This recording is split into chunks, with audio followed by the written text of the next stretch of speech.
Our last car for the day is this 2003 Jeep Grand Cherokee, which is going for 106,900. It is a category B, meaning you can't finance the car. So it has 105,000 kilometers on the clock.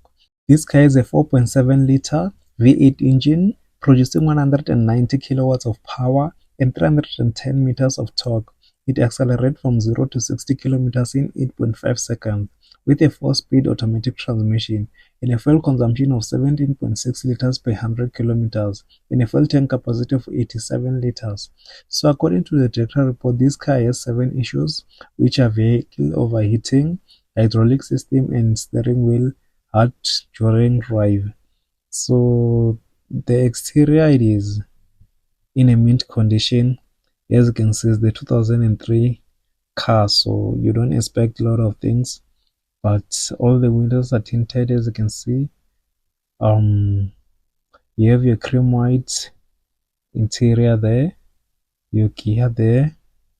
There's nothing too much about this car, man. As you can see, you have your little multifunction steering wheel. Yeah, man, that's it about our last car for the day. If you haven't subscribed, please do so. Don't forget to like, comment, and share the video. Go to 250